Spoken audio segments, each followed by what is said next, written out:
ಎಲ್ಲರಿಗೂ ನಮಸ್ಕಾರ. ಕನ್ನಡ ಕಾವ್ಯ ಸುಧೆ ಯೂಟ್ಯೂಬ್ ವಾಹಿನಿಗೆ ನಿಮಗೆಲ್ಲರಿಗೂ ಆಧಾರದ ಸ್ವಾಗತ ಸುಸ್ವಾಗತ. ಇವತ್ತು ಒಂದು ಪುಸ್ತಕ ಪರಿಚಯದೊಂದಿಗೆ ನಿಮ್ಮ ಎದುರಿಗೆ ಬಂದಿನ್ರಿ. ಆ ಪುಸ್ತಕ ಯಾವುದಂದ್ರೆ ಕರ್ನಾಟಕ ಗತ ವೈಭವ.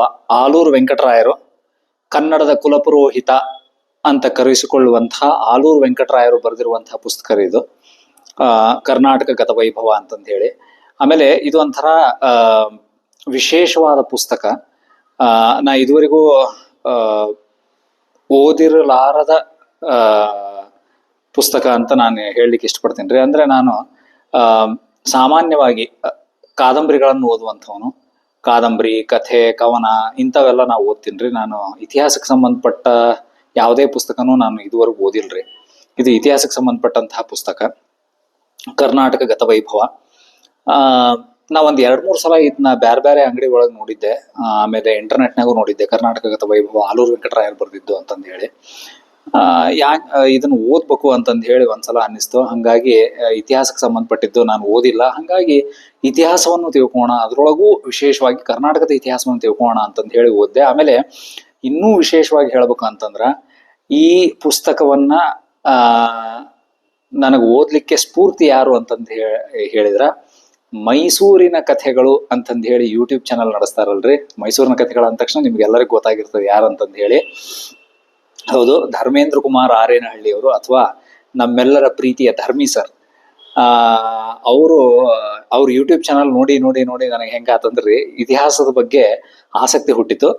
ಆಮೇಲೆ ನನಗೆ ಕನ್ನಡ ಸಾಹಿತ್ಯದೊಳಗ ಈಗಾಗಲೇ ಆಸಕ್ತಿ ಇರೋದ್ರಿಂದ ಕನ್ನಡದ ಅಥವಾ ಕರ್ನಾಟಕದ ಇತಿಹಾಸವನ್ನು ತಿಳ್ಕೋಣ ಅಂತಂದು ಹೇಳಿ ಈ ಪುಸ್ತಕ ಓದ್ಲಿಕ್ಕೆ ಶುರು ಮಾಡಿದೆ. ಅದ್ಭುತವಾದಂತಹ ಪುಸ್ತಕ ರೀ. ಈ ಪುಸ್ತಕದ ಬಗ್ಗೆ ಹೇಳೋದಾದ್ರೆ ಅದ್ಭುತವಾದಂತಹ ಪುಸ್ತಕ.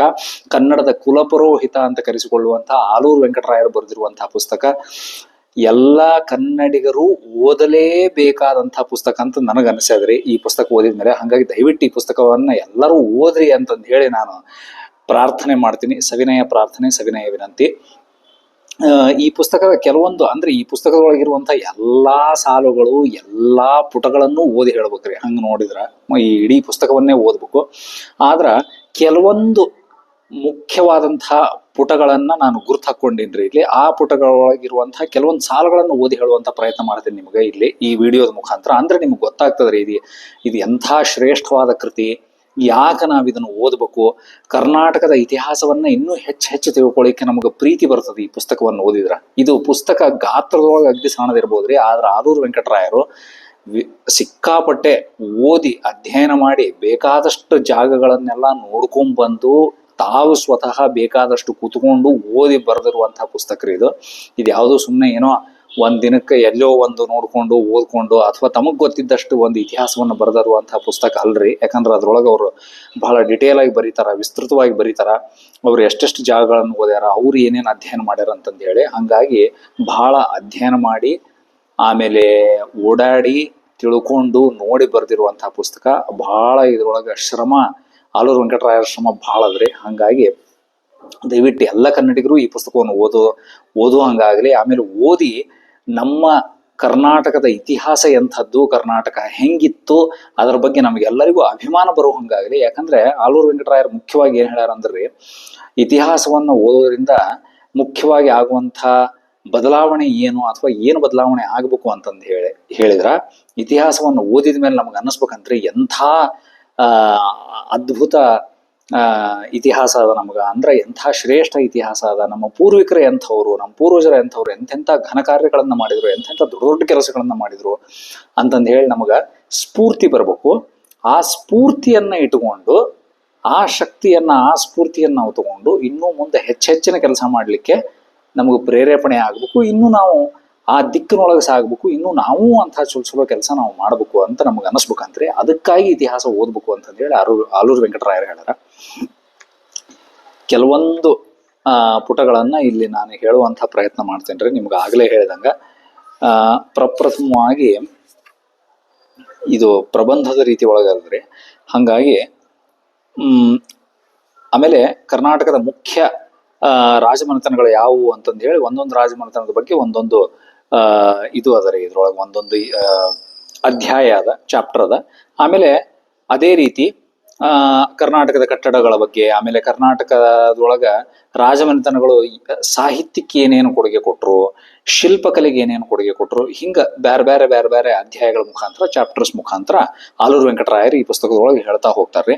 ಪ್ರಪ್ರಥಮವಾಗಿ ಇದ್ರೊಳಗೆ ನಾವು ಏನು ಓದಿ ತಿಳ್ಕೊಬೇಕು ಅಂತಂದ್ರ, ಪ್ರಬಂಧ ಪರಿಚಯ ಅಂತಂದ ಹೇಳಿ ಒಂದು ಅಧ್ಯಾಯ ಅದ್ರಿ. ಅದ್ರೊಳಗೆ ಹೇಳ್ತಾರ, ಲೋಕಮಾನ್ಯ ತಿಲಕರು ಹೇಳಿದ್ದು ಲೋಕಮಾನ್ಯ ಬಾಲಗಂಗಾಧರ್ ತಿಲಕ್ ಅವರು ಹೇಳಿದಂತಹ ಒಂದಷ್ಟು ಸಾಲುಗಳು ಮೊದ್ಲು ನಾನು ಹೇಳಲಿಕ್ಕೆ ಇಷ್ಟಪಡ್ತೇನೆ. ಮಹಾರಾಷ್ಟ್ರ ಬೇರೆ, ಕರ್ನಾಟಕ ಬೇರೆ ಅಲ್ಲ, ಎರಡರಲ್ಲೂ ಒಂದೇ ರಕ್ತ ಆಡುತ್ತದೆ, ಎರಡೂ ದೇಶಗಳ ಭಾಷೆಯೂ ಮುಂಚೆ ಒಂದೇ ಅಂದರೆ ಕನ್ನಡವಿತ್ತು. ಭಾಷೆಯ ವಿಷಯದಲ್ಲಿ ಮಹಾರಾಷ್ಟ್ರವು ತನ್ನ ಮೊದಲ ಭಾಷೆ ಬಿಟ್ಟು ಮರಾಠಿ ಆಗಿದೆ. ಇದು ಲೋಕಮಾನ್ಯ ತಿಲಕರವರು ನವೆಂಬರ್ 26, 1907 ಇಸ್ವಿಯ ದಿವಸ ಗುರ್ಲ ಹೊಸೂರಿನಲ್ಲಿ ಮಾಡಿದ ಭಾಷಣ ಅಂತಂದ ಹೇಳಿ ಸ್ಪಷ್ಟವಾಗಿ ಆಲೂರು ವೆಂಕಟರಾಯರು ಬರೀತಾರ್ರಿ. ಇದರಿಂದನೇ ಗೊತ್ತಾಗ್ತದ ನಮ್ಮ ಭಾಷೆಯ ವಿಸ್ತಾರ, ಆಮೇಲೆ ಸಾಮ್ರಾಜ್ಯದ ವಿಸ್ತಾರ ಎಲ್ಲೆಲ್ಲಿ ಹರಡಿತ್ತು ಹಿಂದಿನ ಕಾಲದೊಳಗೆ ಅಂತಂದ ಹೇಳಿ. ಆಮೇಲೆ ಇದಾದ ಮೇಲೆ ಹೇಳಬೇಕು ಅಂತಂದ್ರ,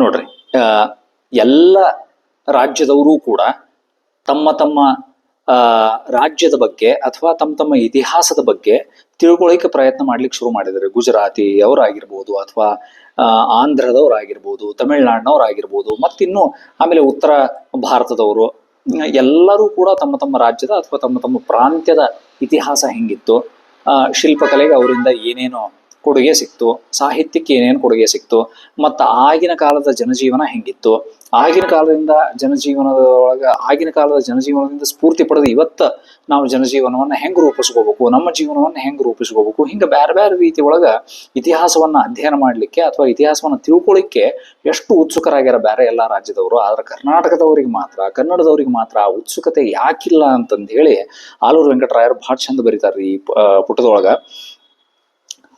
ನಮ್ಮ ಕರ್ನಾಟಕದವರು ಅಂದ್ರೆ ಈ ಬಗೆಯಾಗಿ ಪ್ರತಿಯೊಂದು ಭಾಷೆಯವರು ತಮ್ಮ ತಮ್ಮ ಪ್ರಾಂತಗಳ ಇತಿಹಾಸವನ್ನು ಅಭಿಮಾನ ಪೂರ್ವಕವಾಗಿ ಅಭ್ಯಾಸ ಮಾಡಿ ತಮ್ಮ ಜನರನ್ನು ಚೇತನಗೊಳಿಸುತ್ತಿರಲು ನಮ್ಮ ಕರ್ನಾಟಕದವರು ಕರ್ನಾಟಕವೆಲ್ಲಿದೆ, ಕರ್ನಾಟಕವು ಜಗತ್ತಿನ ನಾಟ್ಯರಂಗದಿಂದ ಎಂದೋ ನಾಮಾವಶೇಷವಾಗಿ ಹೋಗಿದೆ, ಇನ್ನು ಎಲ್ಲಿಯ ಕರ್ನಾಟಕ, 4 ಕಡೆಗೆ ಹರಿದು ಹಂಚಿ ಹೋದ ಕರ್ನಾಟಕವನ್ನು ಹೊಲಿದು ಅಖಂಡವಾಗಿ ಮಾಡುವವರಾರು, ಅಷ್ಟೊಂದು ಅಭಿಮಾನವು ನಮ್ಮಲ್ಲಿ ಎಲ್ಲುಂಟು, ಹಿಂಗೆ ಪೂರ್ತಿಯಾಗಿ ಹೇಳ್ತಾ ಹೋಗ್ತಾರ್ರಿ. ಆಮೇಲೆ ಲಾಸ್ಟ್ಗೆ ಹೇಳ್ತಾರ್ರಿ, ಈ ಪುಟದ ಕಡೆಗೆ ಹೇಳ್ತಾರ, ಹಿಂದೂಸ್ಥಾನದಲ್ಲಿಯ ಪ್ರತಿಯೊಂದು ಭಾಷೆಯಾದರೂ ತಮ್ಮ ಪೂರ್ವಜರ ಇತಿಹಾಸವನ್ನು ಉತ್ಸಾಹದಿಂದ ಸಂಶೋಧಿಸುತ್ತಿರಲು ಕರ್ನಾಟಕವು ಮಾತ್ರ ಇನ್ನು ಕುಂಭಕರ್ಣ ನಿದ್ರೆಯಲ್ಲಿಯೇ ಇದೆ.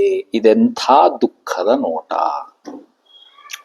ಎಲ್ಲಾ ರಾಜ್ಯದವರು ಕೂಡ ತಮ್ಮ ತಮ್ಮ ಪ್ರಾಂತ್ಯದವರ ಇತಿಹಾಸವನ್ನ ಅಗ್ದಿ ಉತ್ಸಾಹದಿಂದ, ಉತ್ಸುಕತೆಯಿಂದ ತಿಳ್ಕೋಬೇಕು. ಅದನ್ನು ತಿಳ್ಕೊಂಡು ನಾವು ಈಗ ಅದರಿಂದ ಪಾಠಗಳನ್ನ ಕಲಿತ ನಮ್ಮ ಜೀವನವನ್ನ ಹೆಂಗ ಚಲೋ ಮಾಡ್ಕೋಬೇಕು ಅಂತಂದು ಹೇಳಿ ಕಲೀಲಿಕ್ಕೆ ಅಷ್ಟು ಉತ್ಸಾಹ ತೋರಿಸ್ತಿದ್ರೆ ಕರ್ನಾಟಕದವರು ಅಥವಾ ಕನ್ನಡಿಗರು ಮಾತ್ರ ಇನ್ನು ಕುಂಭಕರ್ಣ ನಿದ್ದೆ ಒಳಗೆ ಇದ್ದಾರಂತಂದು ಹೇಳಿ ಆಲೂರು ವೆಂಕಟರಾಯರು ಹೇಳ್ತಾರ್ರಿ. ಆಮೇಲೆ ಈ ಪುಸ್ತಕ ಕರ್ನಾಟಕ ಗತ ವೈಭವ ಬರೆದಿದ್ದು 1917 ಇಸ್ವಿ ಒಳಗ, ಅಂದ್ರೆ ಸ್ವಾತಂತ್ರ್ಯ ಬರುವುದಕ್ಕಿಂತ 30 ವರ್ಷ ಮುಂಚೆ ಬರೆದಂತಹ ಪುಸ್ತಕ ರೀ ಇದು. ಈಗಲೂ ಕೂಡ ಆಲೂರು ವೆಂಕಟರಾಯರು ಬರೆದಿದ್ದು ಏನು ವಾಕ್ಯಗಳವಲ್ರಿ, ಅದ್ರೊಳಗೆ ಯಾವುದೂ ಇದು ಏನೋ ಇಲ್ಲಪ್ಪ ಇದೀಗ ಸುಳ್ಳಾಗ್ಯದ ಅಂತ ನಿಮಗೆ ಎಲ್ಲೂ ಅನ್ಸಂಗಿಲ್ಲ. ಈಗಲೂ ಕೂಡ ಅಷ್ಟೇ ಒಂಥರ ಅಂದ್ರ ನಮ್ಮ ಬಗ್ಗೆ ಎಲ್ಲೋ ನಮಗೆ ಅಭಿಮಾನ ಕಡಿಮೆ ಆಗ್ಯದ ಅಂತ ಅನಿಸ್ತದ್ರಿ. ಅದನ್ನ ಇವರು ಆಲೂರು ವೆಂಕಟರಾಯರು ಬಹಳ ದುಃಖದಿಂದ ಹೇಳ್ಕೊಳ್ತಾರ್ರಿ ಇಲ್ಲಿ. ಆಮೇಲೆ ನೋಡ್ರಿ, ಇಲ್ಲಿ ಮುಂದೆ ಹೇಳ್ತಾರ್ರಿ, ನಮ್ಮಲ್ಲಿ ಹೀಗಾಗುವುದಕ್ಕೆ ಕಾರಣವೇನಿರಬಹುದು? ಅದಕ್ಕೆ ನಮ್ಮ ಇತಿಹಾಸ ಜ್ಞಾನದ ಅಭಾವವೇ ಮೂಲ ಕಾರಣವೆಂದು ನಮ್ಮ ಅಭಿಪ್ರಾಯ. ನಮ್ಮಲ್ಲಿ ಬಲಾಢ್ಯರಾದ ಅರಸರಿರಲಿಲ್ಲ, ನಮ್ಮಲ್ಲಿ ಘನಪಂಡಿತರಿರಲಿಲ್ಲ, ನಾವು ಎಂದಿಗೂ ಹೇಡಿಗಳೇ, ಎಂದಿಗೂ ದಡ್ಡರೇ ಅಂದ ಬಳಿಕ ಮುಂದಿನ ಆಸೆಯಾದರೂ ನಮಗೆಲ್ಲಿಹದು ಎಂದು ನಮ್ಮ ಜನರ ಅಭಿಪ್ರಾಯ. ಆದುದರಿಂದಲೇ ಅವರು ಕೇಳುವುದೇನೆಂದರೆ, ನಮ್ಮ ಕರ್ನಾಟಕದ ವಿಷಯಕ್ಕೆ ಅಭಿಮಾನ ಪಡತಕ್ಕ ಸಂಗತಿಗಳೇನಿವೆ? ನಮ್ಮದೇನು ರಾಷ್ಟ್ರವೇ, ನಮಗೇನು ಇತಿಹಾಸವಿದೆಯೇ, ನಮ್ಮ ಕರ್ನಾಟಕವು ಎಂದಾದರೂ ವಾನ್ಮಯವನ್ನು ಕಂಡಿತ್ತೋ, ಅದಕ್ಕೆ ಅರಸರೇನಾದರೂ ಇದ್ದರೋ, ನಮಗೆ ವಿಶಿಷ್ಟವಾದ ಸಂಸ್ಕೃತಿ ಉಂಟೋ, ಹೀಗಿಲ್ಲದ ಬಳಿಕ ಅಂಥ ಸತ್ತ ಕರ್ನಾಟಕವನ್ನು ಹೊತ್ತುಕೊಂಡು ಹೋಗುವುದೆಂತು? ಹಿಂಗ ಅಂದ್ರೆ ತಪ್ಪು ತಿಳುವಳಿಕೆಗಳು ಸಿಕ್ಕಾಪಟ್ಟೆ ಸೇರ್ಕೊಂಡ್ಬಿಟ್ಟವ ಕನ್ನಡಿಗರೊಳಗ, ಕರ್ನಾಟಕದವರೊಳಗ. ಅದನ್ನ ನಾವು ಕಿತ್ತೊಗಿಬೇಕು. ನಮ್ಮದು ಅನ್ನೋದ್ರ ಬಗ್ಗೆ ನಾವು ಅಭಿಮಾನ ಬೆಳೆಸ್ಕೋಬೇಕು, ಅದ್ರ ಬಗ್ಗೆ ಓದಬೇಕು, ಇತಿಹಾಸವನ್ನ ತಿಳ್ಕೋಬೇಕು. ನಮ್ಮೊಳಗೆ ಎಂತೆಂಥ ರಾಜಮನೆತನಗಳು ಆಗಿ ಹೋದವು, ಯಾವ್ಯಾವ ರೀತಿ ಕರ್ನಾಟಕ ಎಷ್ಟು ವೈಭವದಿಂದ ಮೆರೀತು, ಆಮೇಲೆ ಇಡೀ ಭಾರತಕ್ಕೆ ಹೆಂಗ್ ಕೊಡುಗೆ ಕೊಡ್ತು, ಬರೀ ನಮ್ಮ ವೈಭವ ಮಾತ್ರ ಅಲ್ಲ, ಇಡೀ ಭಾರತಕ್ಕೆ ಹೆಂಗ್ ಕೊಡುಗೆ ಕೊಡ್ತು, ಅದನ್ನೆಲ್ಲ ತಿಳ್ಕೊಬೇಕು ಅಂತಂದೇಳಿ ಬಹಳ ಚಂದಾಗಿ ಮನಮುಟ್ಟು ಹಂಗೆ ಹೇಳ್ತಾರ್ರಿ. ಇನ್ನ ಇದೇ ರೀತಿ ಇನ್ನೊಂದಷ್ಟು ಹೇಳಬೇಕು ಅಂತಂದ್ರ, ನೆಕ್ಸ್ಟ್ 1000ದಿಂದ ಅಂದ್ರೆ 1000ದಿಂದ 1500 ವರ್ಷಗಳವರೆಗೆ ಅವ್ಯಾಹತವಾಗಿ ಹಿಂದೂ ದೇಶದ ಇತಿಹಾಸದಲ್ಲಿ ವೈಭವದಿಂದ ಮೆರೆದ ರಾಷ್ಟ್ರವೆಂದರೆ ಕರ್ನಾಟಕ ಒಂದೇ. ಬಹಳ ಸ್ಪಷ್ಟವಾಗಿ ಅಂಡರ್ಲೈನ್ ಮಾಡ್ಕೋಬೇಕ್ರಿ ನಾವು ಇದನ್ನೆಲ್ಲ. ಕನ್ನಡಿಗರು ಅಂಡರ್ಲೈನ್ ಮಾಡ್ಕೋಬೇಕಾದಂತಹ ಸಾಲುಗಳಿವೆಲ್ಲ. 1000ದಿಂದ 1500 ವರ್ಷಗಳವರೆಗೆ ಹಿಂದೂ ದೇಶದ ಇತಿಹಾಸದಲ್ಲಿ ವೈಭವದಿಂದ ಮೆರೆದ ರಾಷ್ಟ್ರವೆಂದರೆ ಕರ್ನಾಟಕ ಒಂದೇ ಅಂತ ಸುಸ್ಪಷ್ಟವಾಗಿ ಹೇಳ್ತಾರೆ ಆಲೂರು ವೆಂಕಟರಾಯರು. ಆಮೇಲೆ ನಾನು ಮೊದಲೇ ಹೇಳಿದಂಗೆ ಈ ವಿಡಿಯೋ ಶುರು ಮಾಡುವಾಗ ನಾನು ಹೇಳಿದ್ದು ಸಾಲುಗಳನ್ನ ದಯವಿಟ್ಟು ನೆನಪು ಮಾಡ್ಕೊಡ್ರಿ ಆಗಾಗ ನೀವು ಈ ವಿಡಿಯೋ ನೋಡುವಾಗ. ಆಮೇಲೆ ಈ ವಿಡಿಯೋ ದೊಡ್ಡದಾಗೇ ಆಗ್ತದ್ರಿ, ಯಾಕಂದ್ರೆ ಈ ವಿಡಿಯೋವನ್ನು ಬಹಳ ಸಣ್ಣದಾಗಿ ಚಿಕ್ಕದಾಗಿ ಚೊಕ್ಕವಾಗಿ ಇಡ್ಲಿಕ್ಕೆ ನನಗೆ ಸಾಧ್ಯ ಇಲ್ಲ.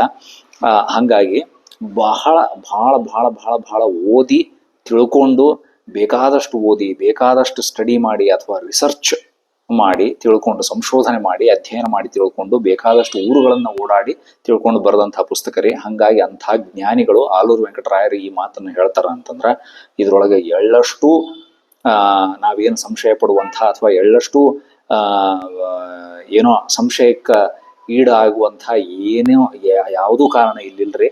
ಅವ್ರು ಹೇಳ್ತಾರಂದ್ರ ಅದನ್ನ ಭಾರಿ ನಾವು ಪೂಜ್ಯ ಭಾವನೆಯಿಂದ ನಾವು ಗೌರವಿಸ್ಬೇಕು ಆ ಮಾತುಗಳನ್ನ. ಹಂಗಾಗಿ ಎಂಥ ಇದು ಇತ್ತು, ಎಂಥ ವೈಭವದ ರಾಜ್ಯ ನಮ್ದಾಗಿತ್ತು ಅಂತಂದು ಹೇಳಿ ನಾವು ತಿಳ್ಕೊಬೇಕ್ರಿ ಇದ್ರ ಮುಖಾಂತರ. ಆಮೇಲೆ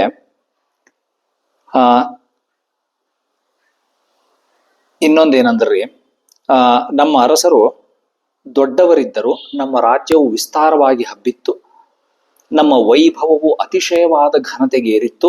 ಆ ಕಾಲಕ್ಕೆ ಹಿಂದೂಸ್ಥಾನದಲ್ಲಿ ಕರ್ನಾಟಕವನ್ನು ಹಿಂದೆ ಹಾಕುವ ರಾಷ್ಟ್ರವು ಯಾವುದೂ ಇರಲಿಲ್ಲ.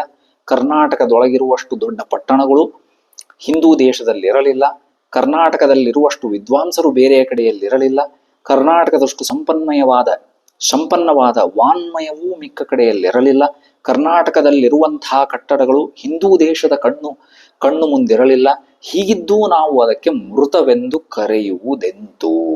ಕರ್ನಾಟಕ ಮೃತರಾಷ್ಟ್ರ ಅಂತ ಯಾಕೆ ಕರಿಬೇಕು?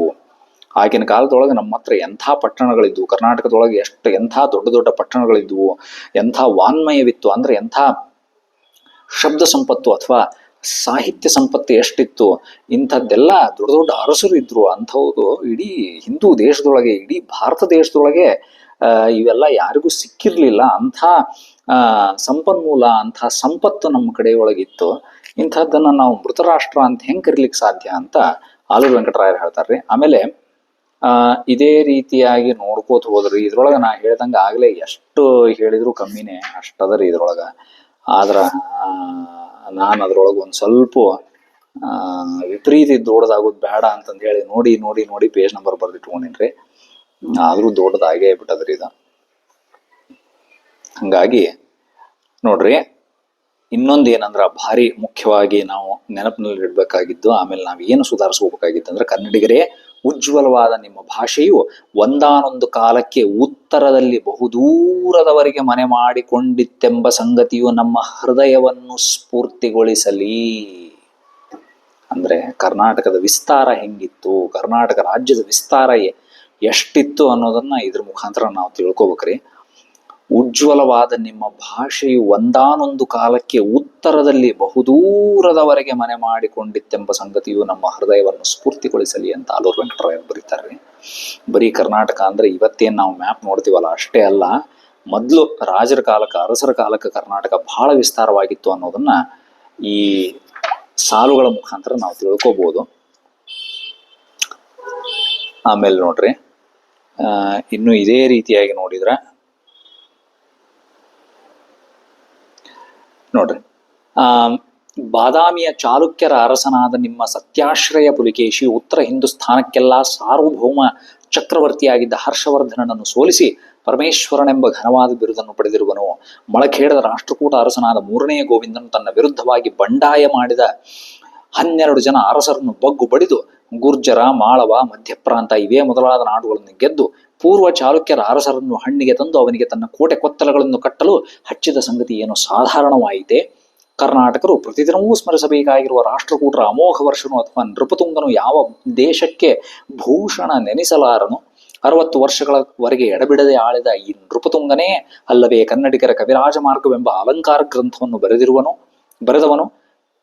ಹಿಂಗೆ ಹೇಳ್ಕೋತ ಹೋಗ್ತಾರ್ರಿ. ಅಂದ್ರೆ ಕರ್ನಾಟಕದವರು ಎಂಥೆಂಥ ಸಾಧನೆಗಳನ್ನ ಮಾಡ್ಯಾರ, ಎಂಥೆಂಥ ರಾಜರು ನಮ್ಮಲ್ಲಿ ಇದ್ರು ಅಂತಂದು ಹೇಳಿ ಈ ರೀತಿಯಾಗಿ ಹೇಳ್ತಾರ್ರಿ. ಅಂದ್ರೆ ಇದು ಬರೀ ಝಲಕ್ರಿ. ಇದು ಈ ಪುಸ್ತಕ ಯಾಕೆ ಓದ್ಬೇಕಂತಂದು ಹೇಳಿ ಒಂದಷ್ಟು ಪುಟಗಳನ್ನ ಆಯ್ದುಕೊಂಡು ನಾನು ಬರೆದು ನಿಮ್ಮ ಮುಂದೆ ಪ್ರಸ್ತುತಪಡಿಸ್ಲಿಕ್ಕತ್ತೀನಿ. ಆಮೇಲೆ ಕರ್ನಾಟಕದೊಳಗೆ ಇನ್ನು ಎಂಥೆಂಥ ದೊಡ್ಡ ದೊಡ್ಡ ವ್ಯಕ್ತಿಗಳಾಗಿ ಹೋಗ್ಯಾರ ಅನ್ನೋದಕ್ಕ ಮುಂದ ಅದೇ ರೀತಿಯಾಗಿ ಹೇಳ್ತಾರ್ರಿ. ಇವರು ಆಲೂರು ವೆಂಕಟರಾಯರು ವೀರಶೈವ ಗುರುಗಳಾದ ಪೂಜ್ಯಪಾದ, ಜಿನಸೇನ, ಗುಣಭದ್ರ ಮುಂತಾದವರು ನಮ್ಮ ಕನ್ನಡ ನಾಡಿನಲ್ಲಿಯೇ ಬಾಳಿ ಬದುಕಿದರು. ಚಾಲುಕ್ಯ ವಿಕ್ರಮಾದಿತ್ಯನ ಓಲಗದಲ್ಲಿ ವಿದ್ಯಾಪತಿಯಾಗಿದ್ದ ಬಿಲ್ಹಣನು, ಧರ್ಮಶಾಸ್ತ್ರಕಾರನಾದ ವಿಜ್ಞಾನೇಶ್ವರನು, ಪ್ರಸಿದ್ಧ ವೇದಾಂತಿಯಾದ ಸಾಯಣನು, ಪ್ರಖ್ಯಾತ ಜ್ಯೋತಿಷಿಯಾದ ಭಾಸ್ಕರಾಚಾರ್ಯನು ಇವರೆಲ್ಲರಿಗೂ ಮುಕುಟಮಣಿಯಂತಿರುವ ಕರ್ನಾಟಕ ಸಿಂಹಾಸನ ಸ್ಥಾಪನಾಚಾರ್ಯರೆಂಬ ಬಿರುದುಳ್ಳ ಜಗದ್ವಿಖ್ಯಾತರಾದ ಶ್ರೀ ವಿದ್ಯಾರಣ್ಯರು ಶೃಂಗೇರಿ ಮಠದ ಪೀಠಾಧಿಪತಿಗಳಾಗಿದ್ದವರು. ಇವರೆಲ್ಲರೂ ಕನ್ನಡ ತಾಯಿಯ ಮುದ್ದು ಮಕ್ಕಳೇ ಅಲ್ಲವೇ? ಕಳೆದ ಅನೇಕ ಶತಮಾನಗಳಿಂದ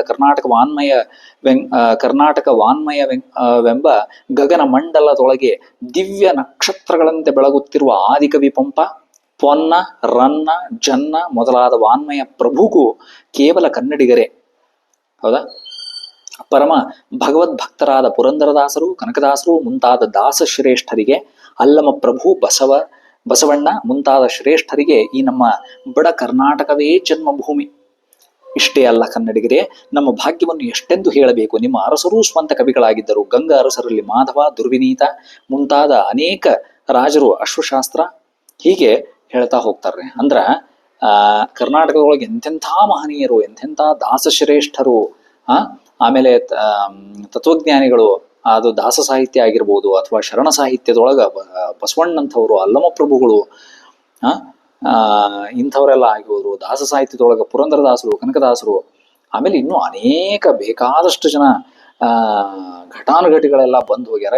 ಇಂಥವ್ರ ಬಗ್ಗೆ ನಾವು ಅಭಿಮಾನ ಪಡ್ಬೇಕು ಅಂತಂದು ಹೇಳಿ ಆಲೂರು ವೆಂಕಟರಾಯರು ಸ್ಪಷ್ಟವಾಗಿ ಬರೀತಾರ್ರಿ. ಭಾರಿ ಸುಂದರವಾಗಿ ಮನಮುಟ್ಟುವಂಗೆ ಬರೀತಾರ. ಇದೇ ರೀತಿ ಒಳಗೆ ಇನ್ನೊಂದು ಸ್ವಲ್ಪ ನೋಡೋದಾದ್ರ ಮುಂದ ನೋಡ್ರಿ, ಇನ್ನೊಂದು ಸ್ವಲ್ಪ ನೋಡೋದಾದ್ರೆ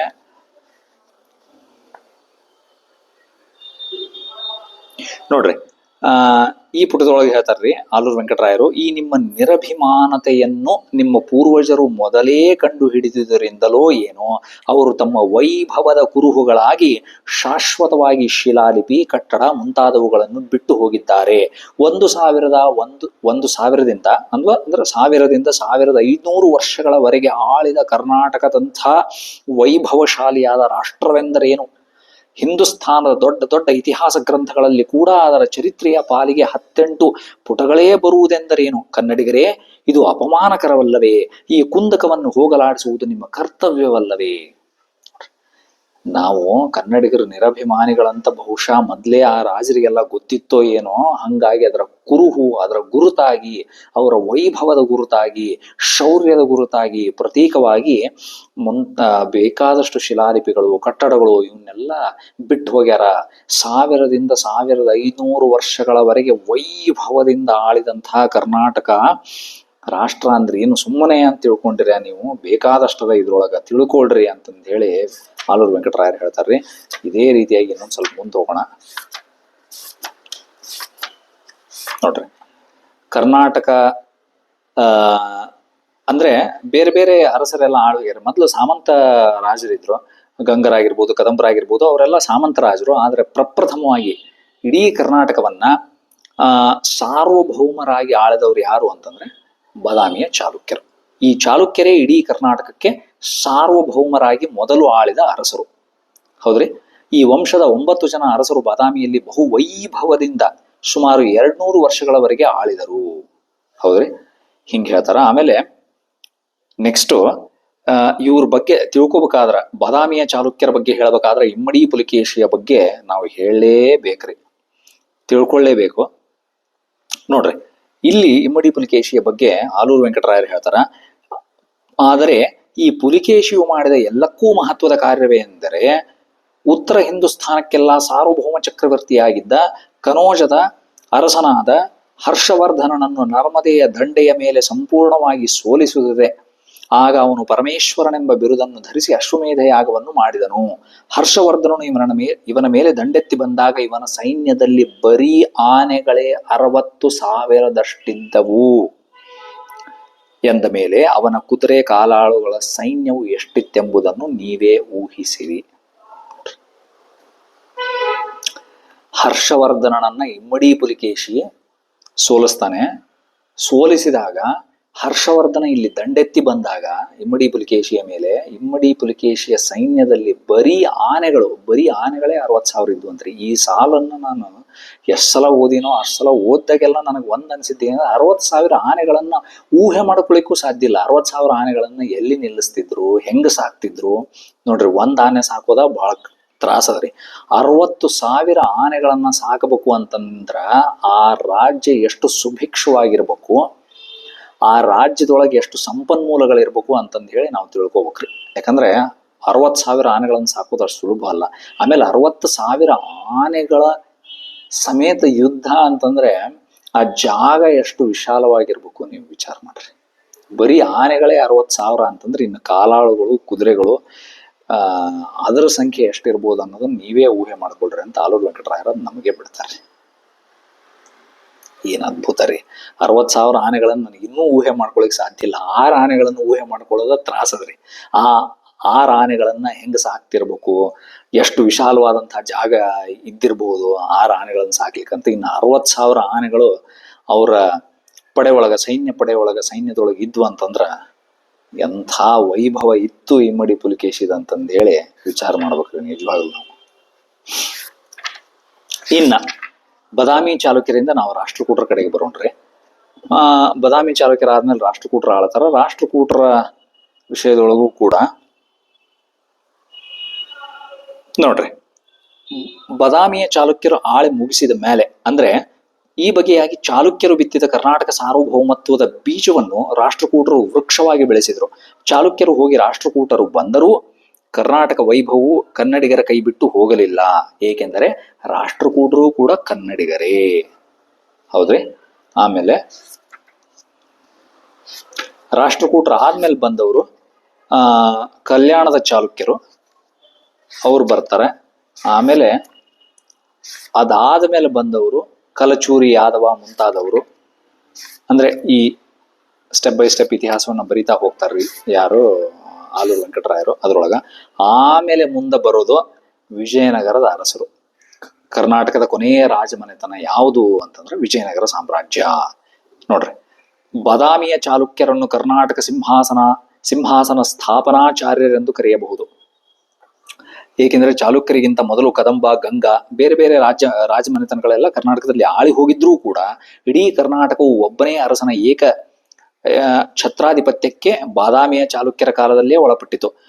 ಆಗ ಶುರುವಾಗಿದ್ದು, ಬಾದಾಮಿಯ ಚಾಲುಕ್ಯರ ಕಾಲಕ್ಕೆ ಶುರುವಾಗಿದ್ದು ರಾಷ್ಟ್ರಕೂಟರ ಕಾಲಕ್ಕೂ ಪುನಃ ಕಲ್ಯಾಣಿ ಚಾಲುಕ್ಯರ ಕಾಲಕ್ಕೂ ಅವಿಚ್ಛಿನ್ನವಾಗಿ ನಡೆಯಿತು. ಹೌದ್ರಿ. ಆಮೇಲೆ ಮುಂದೆ ಅದು ಕಡೆಯದಾಗಿ ನಿಂತಿದ್ದೆಲ್ಲಿ ಅಂತಂದ್ರೆ ಕರ್ನಾಟಕದ ಅಶ್ವಮೇಧ ಎಲ್ಲಿ ನಿಂತಿತು ಅಂತಂದ್ರ ವಿಜಯನಗರದ ಅರಸರ ಕಾಲಕ್ಕೆ ಅದು ನಿಂತು. ವಿಜಯನಗರದ ಅರಸರೇ ಕಡೆಯ ಅರಸರು. ಕರ್ನಾಟಕವನ್ನು ಪೂರ್ತಿಯಾಗಿ ಆಳದಂತಹ ಸಾರ್ವಭೌಮರು ಯಾರು ಅಂತಂದ್ರೆ ಇವರೇ ಅಂತ ಬರೀತಾರ್ರಿ.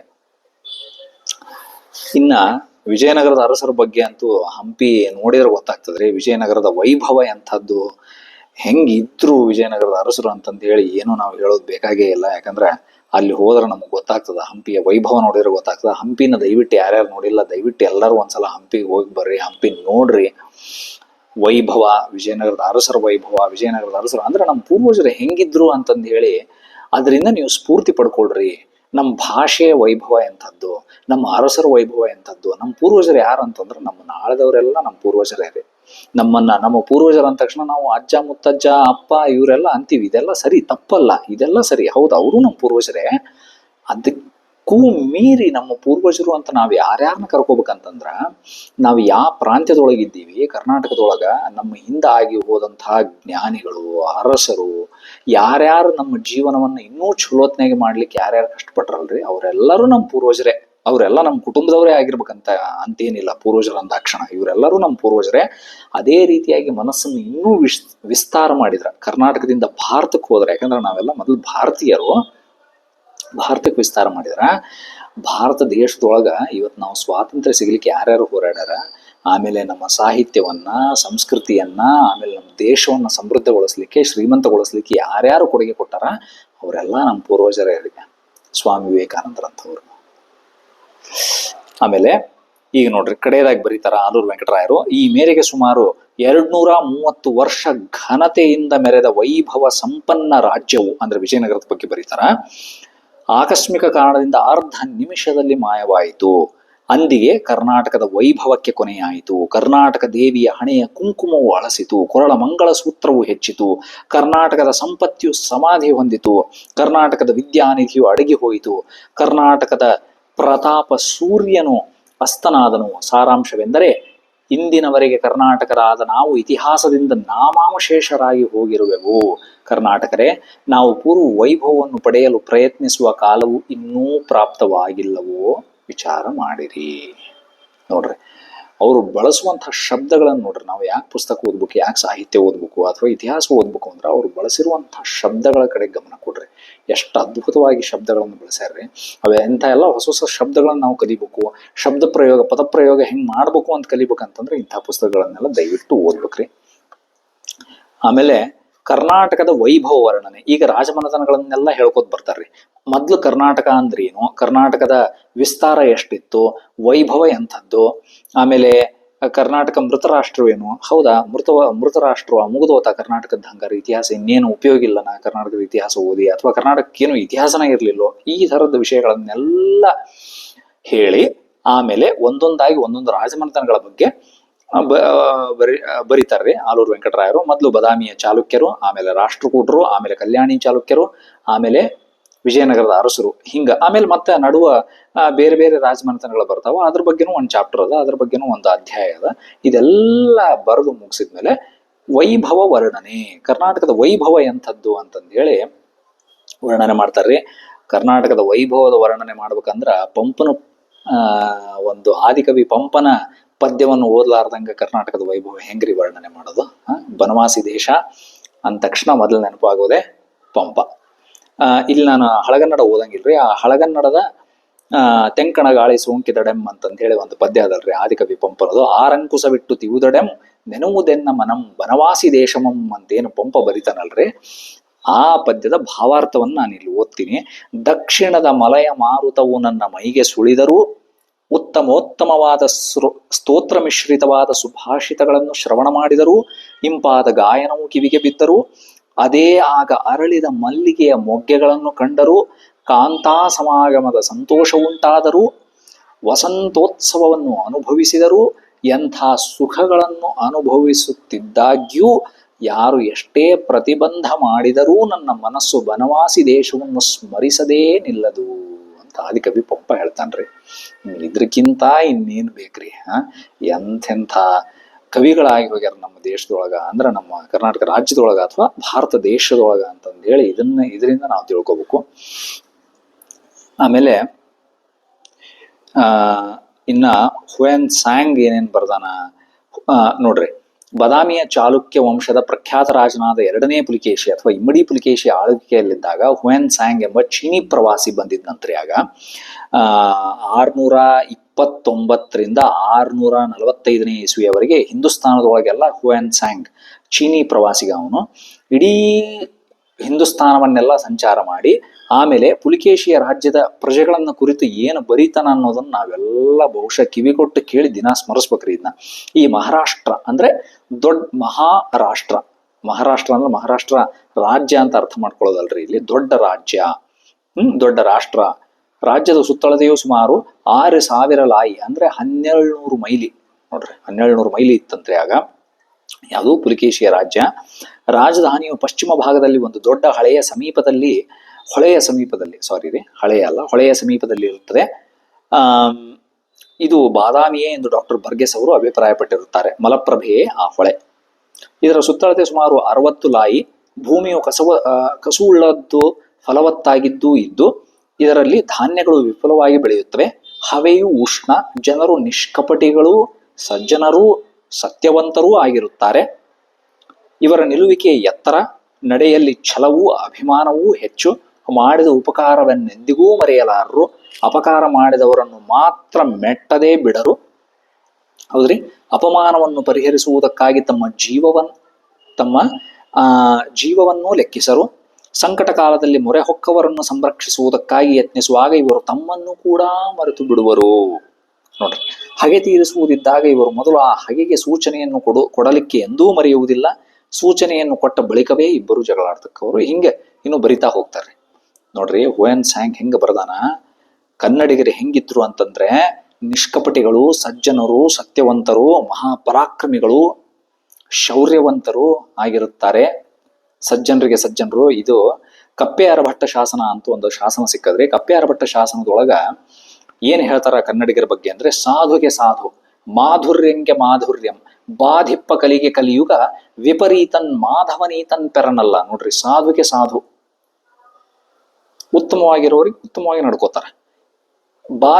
ಸಾಧುಗೆ ಸಾಧು, ಮಾಧುರ್ಯಂಗೆ ಮಾಧುರ್ಯಂ, ಮಧುರವಾಗಿ ಮಾತನಾಡುವವರಿಗೆ ಅಷ್ಟೇ ಮಧುರವಾಗಿ ಉತ್ತರ ಕೊಡ್ತಾರ ಕನ್ನಡಿಗರು. ಬಾಧಿಪ್ಪ ಕಲಿಗೆ ಕಲಿಯುಗ. ನೋಡ್ರಿ, ಯಾರಾದ್ರೂ ತೊಂದರೆ ಕೊಟ್ರೆ ಅವ್ರನ್ನ ಬಿಡಂಗಿಲ್ಲ. ಅದನ್ನೇ ಇಲ್ಲೂ ಹೇಳ್ತಾರ. ಹುಯೆನ್ ಸಾಂಗ್ ಕೂಡ ಅದನ್ನೇ ಹೇಳ್ತಾನ. ನಡತೆಯಲ್ಲಿ ಛಲವೂ ಅಭಿಮಾನವೂ ಹೆಚ್ಚು.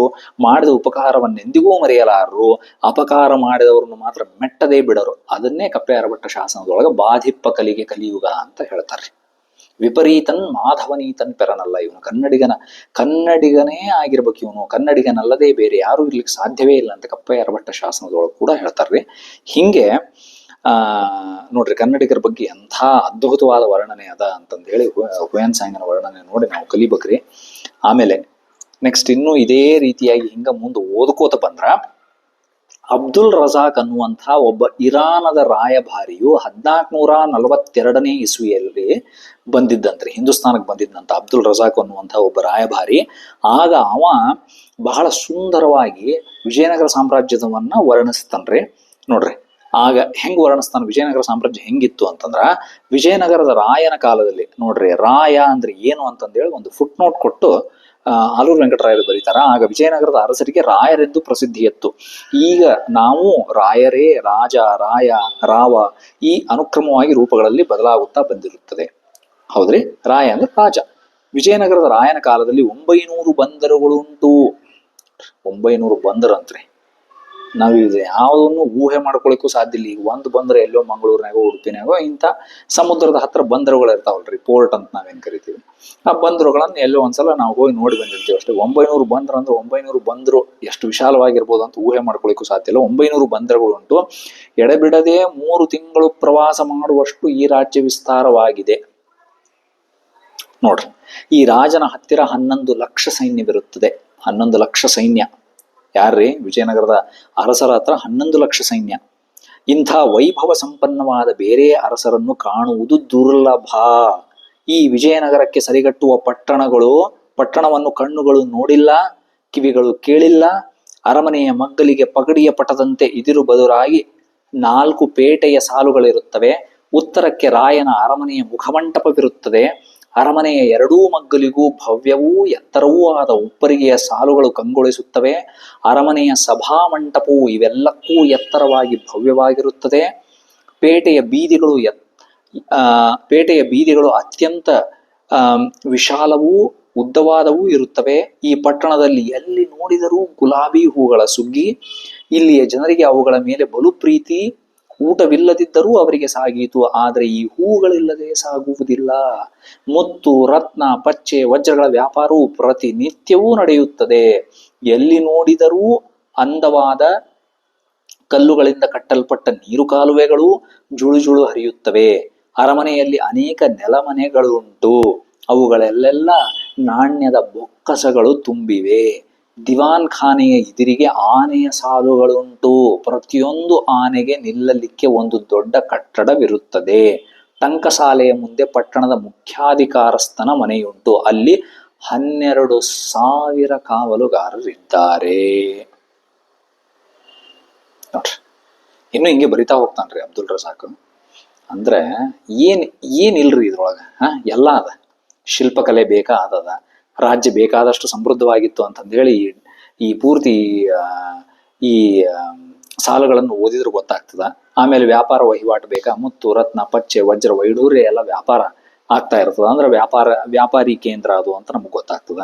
ಆಮೇಲೆ ಹೂವುಗಳು ಇದ್ವು ಅಂತ, ಆಮೇಲೆ ಕಾಲುವೆಗಳು ಇದ್ವು ಅಂತಂದ್ರೆ ಸಮೃದ್ಧವಾಗಿತ್ತು, ನೀರಿನ ಸಮೃದ್ಧಿ ಬೇಕಾದಷ್ಟಿತ್ತು ಅಂತ ಗೊತ್ತಾಗ್ತದ. ಅಂದ್ರೆ ಒಂದು ರಾಜ್ಯ ಸಂಪದ್ಭರಿತವಾಗಿರ್ಲಿಕ್ಕೆ, ಸಮೃದ್ಧವಾಗಿರ್ಲಿಕ್ಕೆ ಏನೇನು ಬೇಕೋ ಎಲ್ಲಾ ವಿಜಯನಗರ ಸಾಮ್ರಾಜ್ಯದೊಳಗೆ ಇತ್ತು ಅಂತ ಗೊತ್ತಾಗ್ತದ್ರಿ. ನೋಡ್ರಿ, ಹೌದ್ರಿ. ಆಮೇಲೆ ಇದೇ ರೀತಿಯಾಗಿ ಇದನ್ನ ಒಂದ್ ಸ್ವಲ್ಪ ಮುಂದುವರಿಸೋದಾದ್ರೆ,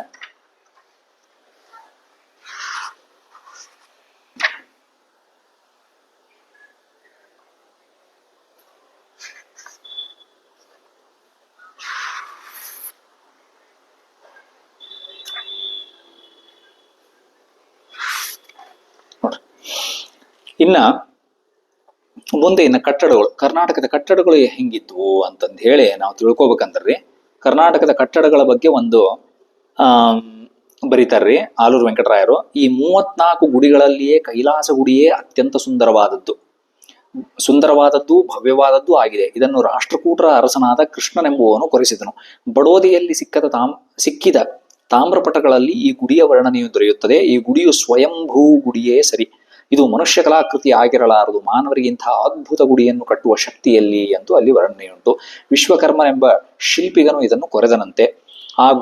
ಈ ಗುಡಿಯನ್ನು ಕೊರೆದ ಮೇಲೆ ಅವನಿಗೆ ಅತ್ಯಂತ ಆನಂದವಾಗಿ ಇಂತಹ ಗುಡಿಯನ್ನು ನಾನು ಹೇಗೆ ರಚಿಸಿದೆನು ಎಂಬುದನ್ನು ತನಗೇ ತಿಳಿಯದಷ್ಟು ಆಶ್ಚರ್ಯವಾಯಿತಂತೆ. ಇದ್ರೊಳಗ ವೇಳೂರಿನಲ್ಲಿರುವಂತಹ ಕೈಲಾಸ ಅನ್ನುವಂಥ ಗುಡಿ ಬಗ್ಗೆ ಆಲೂರು ವೆಂಕಟರಾಯರು ಹೇಳಿ ಕಟ್ಟಿಸ್ತಾರ್ರಿ. ಅದನ್ನ ರಾಷ್ಟ್ರಕೂಟರ ಅರಸನಾದ ಕೃಷ್ಣನೆಂಬುವನು ಕಟ್ಟಿಸ್ತಾನಂತ್ರಿ. ನೀವು ಕೈಲಾಸ ಟೆಂಪಲ್ ಇನ್ ವೇಳೂರ್ ಅಂತ ನೀವು ಗೂಗಲ್ನಾಗ ಟೈಪ್ ಮಾಡಿದ್ರೆ, ಸರ್ಚ್ ಮಾಡಿದ್ರೆ ಸಿಗ್ತದ್ರಿ. ನಾನು ಇದನ್ನ ಓದಿದ್ಮೇಲೆ ಅದನ್ನ ಸರ್ಚ್ ಮಾಡಿ ನೋಡಿದೆ ಗೂಗಲ್ನಾಗ. ಅದ್ಭುತವಾದ ಗುಡಿ ರೀ ಅದು. ಕೈಲಾಸ ಅನ್ನುವ ಗುಡಿ ಕೈಲಾಸನೇ ಬಿಡ್ರಿ ಅದಂತೂ.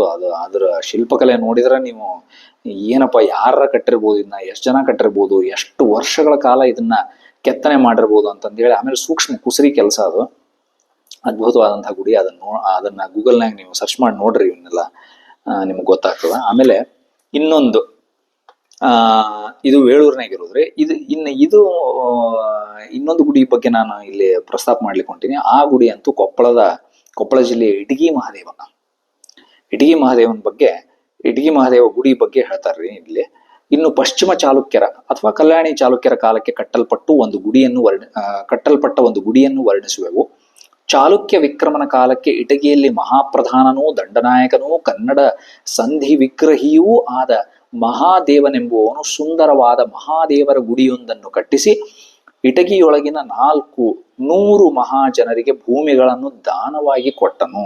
ಈ ಗುಡಿಯಲ್ಲಿಯ ಶಿಲಾಲೇಖದಲ್ಲಿ ಈ ಗುಡಿಗೆ ದೇವಾಲಯ ಚಕ್ರವರ್ತಿ ಎಂಬ ಹೆಸರಿದೆ. ಇಟಗಿ ಒಳಗಿರುವಂತಹ ಇಟಗಿ ಮಹಾದೇವನ ಗುಡಿ ಏನದಲ್ರಿ, ಅದಕ್ಕೆ ದೇವಾಲಯ ಚಕ್ರವರ್ತಿ ಅಂತ ಕರೀತಾರಂತ್ರಿ. ಅಂದ್ರೆ ಅದ್ರೊಳಗಿರೋ ಶಿಲ್ಪಕಲೆ ಹೆಂಗಿರ್ಬೋದು.